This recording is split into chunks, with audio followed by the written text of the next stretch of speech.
विदेश से आई हुई चिकित्सा पद्धति के तंत्र को ऐसे ही उखाड़ के फेंकना है जैसे ईस्ट इंडिया कंपनी को उखाड़ के फेंका था हमने। करते हुए योग आसन प्राणायाम आदि करते हैं तब इसका पूरा लाभ होता है।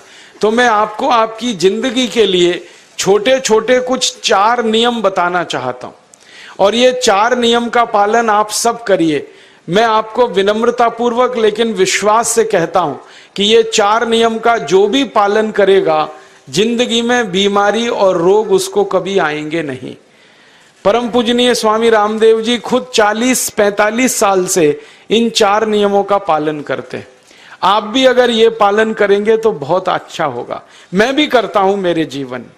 मैं पिछले 15 वर्षों से योग प्राणायाम करता हूं, उसके साथ कुछ नियम मैंने बनाए हैं, वो नियम का पालन करता हूं और वही नियम आपको बताना चाहता हूं। स्वामी जी पालन करते हैं, मैं करता हूं, हमारे लाखों योग शिक्षक करते हैं और इन नियमों का पालन करने से हमको इतना लाभ हुआ है कि कभी बीमारी आती नहीं।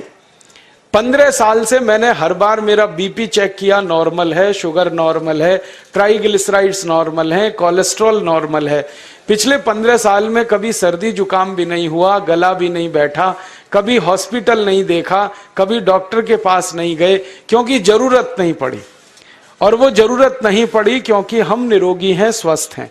ये निरोगी और स्वस्थ होने के लिए आयुर्वेद की एक छोटी सी जानकारी आपसे मैं शेयर करना चाहता हूं। आयुर्वेद में ये कहा गया है कि किसी भी व्यक्ति को निरोगी होना है, रोग मुक्त होना है, तो अपने जीवन में 3 बातों का ध्यान रखे।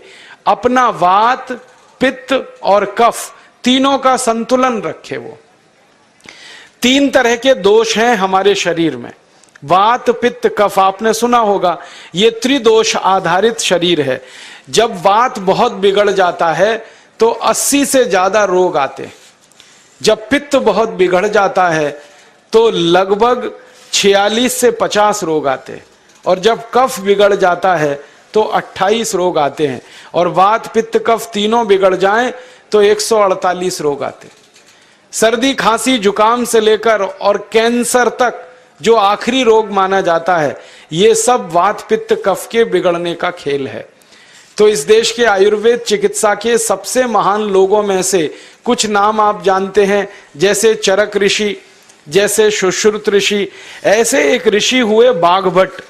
बाघभट्ट ऋषि ने एक पुस्तक लिखी है, उसका नाम है अष्टांग हृदयम, और एक पुस्तक लिखी है उसका नाम है अष्टांग संग्रहम।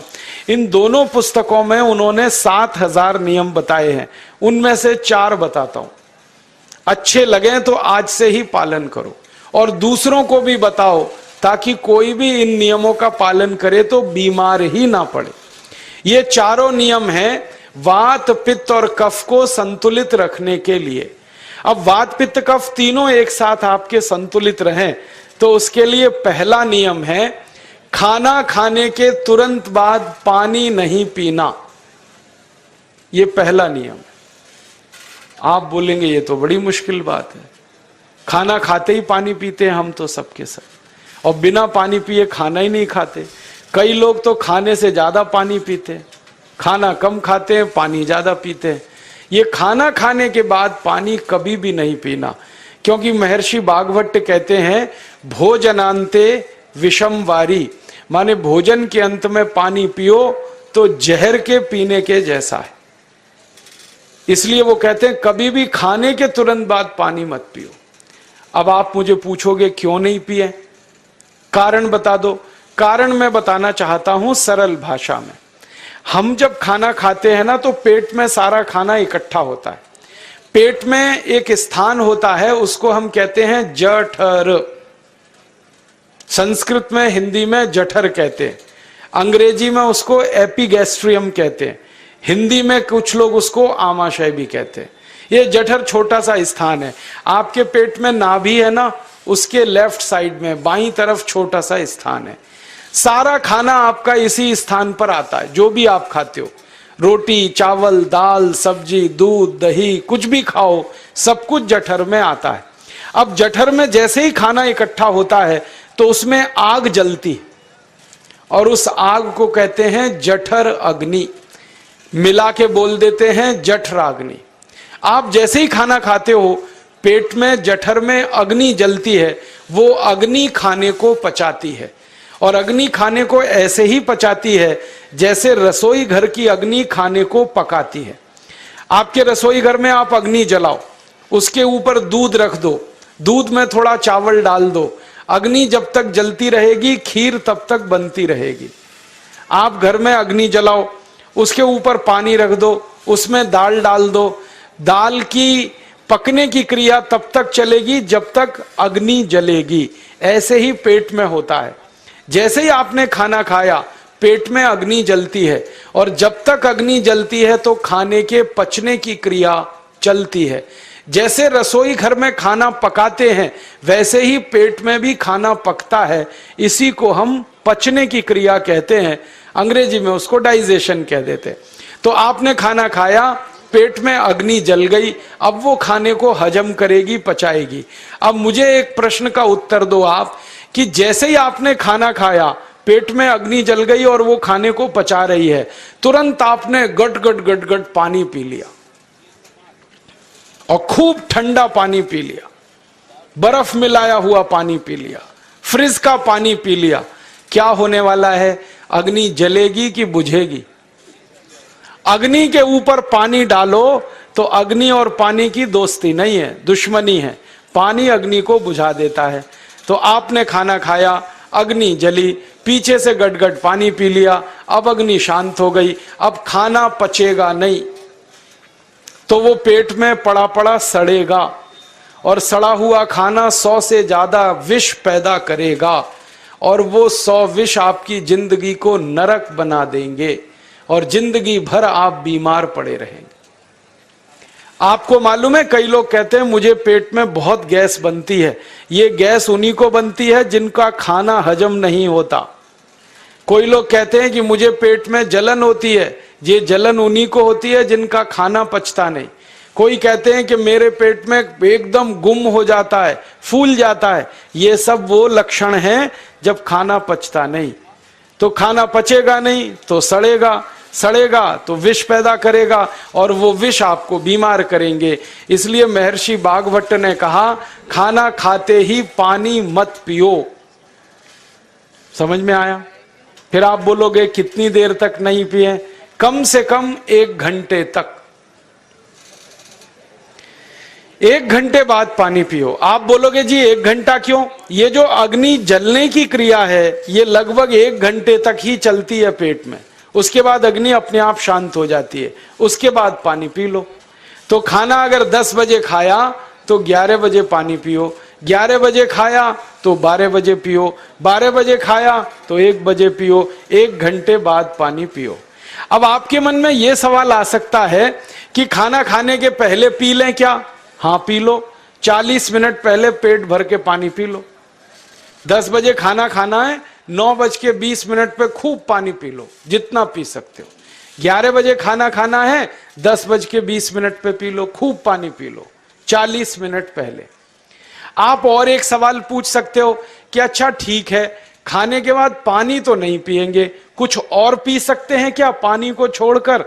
तो उसके लिए भागवत जी कहते हैं कि खाने के तुरंत बाद अगर पीना है तो दही की लस्सी पियो, मट्ठा।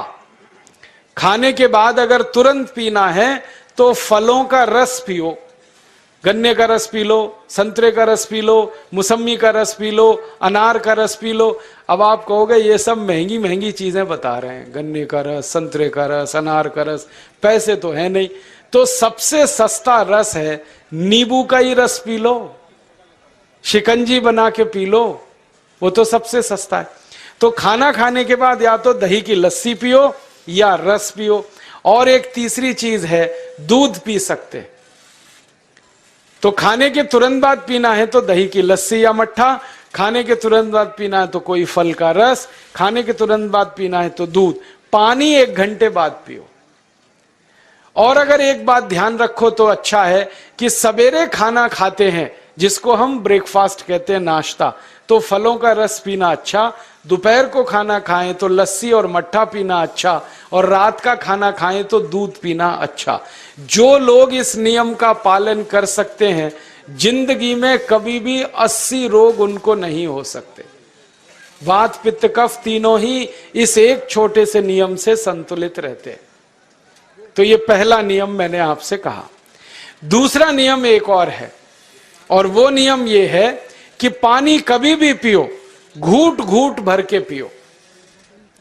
जैसे गरम चाय पीते हैं, गरम कॉफी पीते हैं, गरम दूध पीते हैं, एक एक घूट भर के, एक एक सिप करके, ऐसे ही पानी पीने की आदत डालो।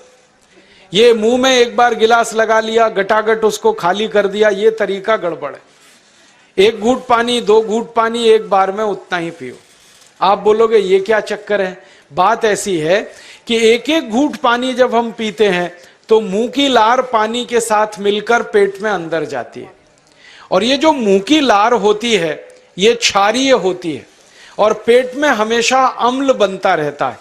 तो एक घूट पानी पिया, मुंह की लार इसके साथ अंदर गई, 2 घूट पिया और ज्यादा गई, बार बार लार अंदर जाएगी तो क्षार पदार्थ पेट के अम्ल के साथ मिलेगा। पेट में अम्ल बनता है, मुंह में लार क्षारीय होती है। तो ये क्षार को अम्ल में मिला दिया जाए और ये अच्छे तरीके से मिलकर पेट में जाए तो कभी भी कोई व्यक्ति के पेट को अम्लता नहीं होती, एसिडिटी नहीं होती। और पेट में अम्लता नहीं होती तो रक्त में अम्लता नहीं होती, और जिनके रक्त में अम्लता नहीं होती उनकी जिंदगी में कभी भी वात पित्त कफ के असंतुलन की स्थिति पैदा नहीं होती। इसलिए पानी घूट घूट करके पीना। मैं आपको एक छोटा सा मेरा ऑब्जर्वेशन बताता हूं, परीक्षण। आप भारत देश में या दुनिया में कहीं भी जाओ, मनुष्य को छोड़कर पशु पक्षियों को देखना शुरू करो, वो पानी कैसे पीते। किसी चिड़िया को पानी पीते हुए देखो, किसी पक्षी को पानी पीते हुए देखो, वो चोंच के एक बूंद ही के बराबर ही पानी उठाता है। एक बार में एक बूंद पानी लेगा, फिर थोड़ी देर चोंच चलाएगा, फिर पिएगा, फिर दूसरी बूंद लेगा, फिर चोंच चलाएगा, फिर पिएगा, फिर तीसरी बूंद। एक एक बूंद पक्षी पानी पीता है। कुत्ते को पानी पीते हुए देखो, चाट चाट के पानी पीता है। शेर को पानी पीते हुए देखो, चाट चाट के पानी पीता है।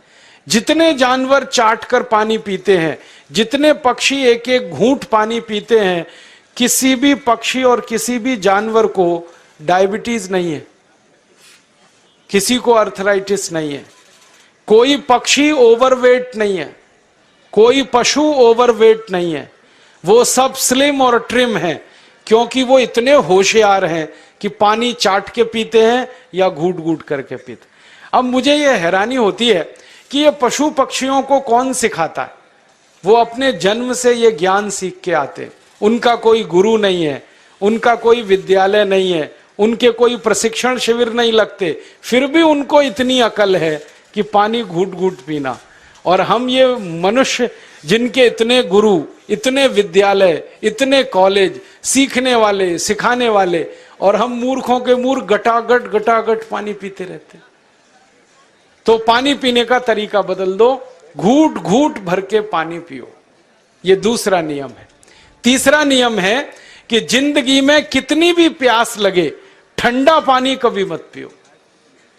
बर्फ डाला हुआ पानी, फ्रिज में रखा हुआ पानी, वाटर कूलर का पानी जिसका तापमान बहुत कम है, ये कभी मत पीना। क्यों?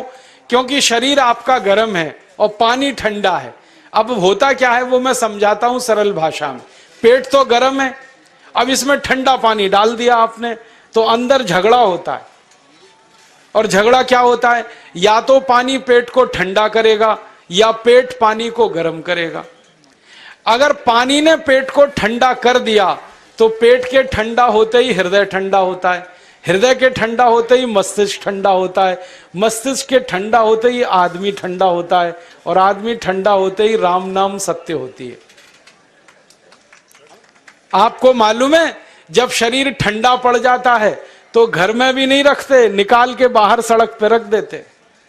जो घर आपने बनाया अपनी मेहनत से, शरीर के ठंडा पड़ते ही निकाल बाहर करते हैं उस घर में से, और फिर चिल्लाने लगते हैं, लेके जाओ, जल्दी लेके जाओ, इसको जला के आओ। माने ठंडे शरीर की इज्जत नहीं है। तो ठंडा पानी क्यों पी रहे हो भाई? बंद कर दो। कोई जानवर ठंडा पानी नहीं पीता, कोई पक्षी नहीं पीता। तो आप ये ठंडा पानी पीना बंद करो, सादा पानी पीना शुरू करो। और गर्मी के दिनों में बहुत अगर आपको तकलीफ है तो मिट्टी के घड़े का पानी पी लेना, फ्रिज का और बर्फ का नहीं पीना। ये तीसरा नियम है। और चौथा और आखिरी नियम है कि आप सवेरे ही सवेरे जब सोकर उठते हो तो सबसे पहले पानी पियो। जैसे ही आपकी आंख खुल गई तो पहले 2-3 गिलास पानी पी लो, उसके बाद आप टॉयलेट में जाओ। उठते ही पानी पियोगे तो 2 फायदे हैं। पहला फायदा यह है कि पानी पेट में जाकर बड़ी आंत को साफ करता है, और जैसे ही बड़ी आंत की सफाई होगी पेट पे दबाव पड़ेगा और आप संडास घर में जाएंगे, 2-3 मिनट में पेट आपका साफ हो जाएगा। जिनका पेट सुबह एक बार में साफ हो जाता है उनकी जिंदगी में कभी रोग नहीं आता। इसलिए सुबह सुबह उठते ही पेट साफ होना जरूरी है। और उठते ही पानी पियोगे तो मुंह की जो लार है वो पानी के साथ मिलकर अंदर जाएगी। सुबह पेट में एसिड की मात्रा ज्यादा होती है, इसलिए लार का पेट में जाना बहुत जरूरी है। इसलिए सुबह उठते ही पानी पीना बहुत जरूरी है। ये 4 नियम हैं आयुर्वेद के। पहला नियम, खाना खाने के 1 घंटे बाद पानी पीना। दूसरा नियम, पानी को हमेशा घूट घूट भर के पीना। तीसरा नियम, कभी भी जिंदगी में ठंडा पानी नहीं पीना। और चौथा और आखिरी नियम, सवेरे उठते ही सबसे पहले पानी पीना। 4 नियमों का पालन जो भी अपने जीवन में कर सकता है वो वात पित्त कफ तीनों को संतुलित रख सकता है। और जिसका वात पित्त कफ संतुलित है उसके जीवन में बीमारी नहीं आती है। और जो बीमार नहीं पड़ते हैं वो स्वस्थ और तंदुरुस्त और सुखी रहते हैं। उनकी जिंदगी का खर्चा कम होता है और देश का भी बहुत सारा पैसा बचता है। आपको शायद मालूम है या नहीं, 1 साल में हम जब बीमार पड़ जाते हैं भारतवासी तो साल का करीब 6 लाख करोड़ रुपया हमारा खर्च हो जाता है उन बीमारियों का इलाज करने में। इसलिए इतना पैसा फालतू में हम खर्च करें हर साल 6 लाख करोड़, ये बहुत बड़ी रकम है। इससे बेहतर यह है कि हम बीमार ही नहीं पड़ें और स्वस्थ रहें, सुखी रहें। और ये 6 लाख करोड़ का जो खर्चा हम करते हैं बीमार पड़ने पर, अक्सर ये एलोपैथी की दवाएं खाने में खर्च होता है। और जो एलोपैथी की दवाएं हम खा रहे हैं जैसे paracetamol, Baralgan, butazone, oxyphenbutazone, aspirin, Disprin, Novalgin, ये सब ऐसी खराब दवाएं हैं जो दुनिया के देशों में 20 साल पहले बंद हो चुकी हैं, भारत में धड़ल्ले से बिक रही हैं और हमको बीमारियों से ज्यादा गंभीर बीमारियों में फंसा रही। ज्यादातर दवाएं जो आप खाते हो वो किडनी खराब कर देती हैं, लीवर खराब कर देती हैं, आंतों में घाव कर देती हैं, विकलांगता आ जाती है, पैरालिसिस हो जाता है, ब्रेन हेमरेज हो जाता है, हार्ट अटैक आ जाता है। दुनिया में लगभग इस समय 84,000 दवाएं बिकती हैं और आपको सुनकर हैरानी होगी उनमें से मात्र 117 दवाएं हैं जो काम की हैं, बाकी सब बेकार की दवाएं हैं। उन बेकार की दवाओं को खाकर हम 6 लाख करोड़ खर्च करते हैं। ये बहुत दुख और अफसोस की बात है। और ये 6 लाख करोड़ का खर्चा समाज के वो लोग करते हैं जिनको जिंदगी में हर समय अपना आर्थिक स्थिति को देख के चलना पड़ता है, जिनकी आमदनी बहुत नहीं है, जिनके घर में आमदनी के बहुत ज्यादा साधन नहीं है, उनको ये पैसा खर्च करना पड़ता है। तो कई बार क्या होता है, किसी का घर बिक जाता है, किसी का खेत बिक जाता है, किसी के घर के गहने गिरवी रख जाते हैं, किसी को कर्ज लेना पड़ जाता है, किसी को कर्ज लेकर दोबारा कर्ज लेना पड़ जाता है। मैंने इस हिंदुस्तान में पिछले 15 साल के प्रवास में देखा कि गांव-गांव के गरीब किसान कर्ज ले लेकर ये महंगी दवाएं खाकर इलाज करते हैं, डॉक्टरों को पैसा देते हैं, दवा कंपनियों को देते हैं, और वो पैसा फिर इस देश में से दूसरे देश में चला जाता है, क्योंकि अक्सर ये दवाएं बनाने वाली कंपनियां विदेशी होती हैं।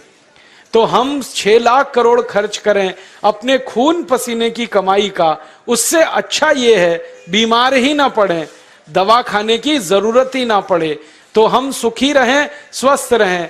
तो योग प्राणायाम करें, 4 नियमों का जीवन में पालन करें, बहुत आसान है आपके लिए। और अब एक छोटी सी एक बात और आप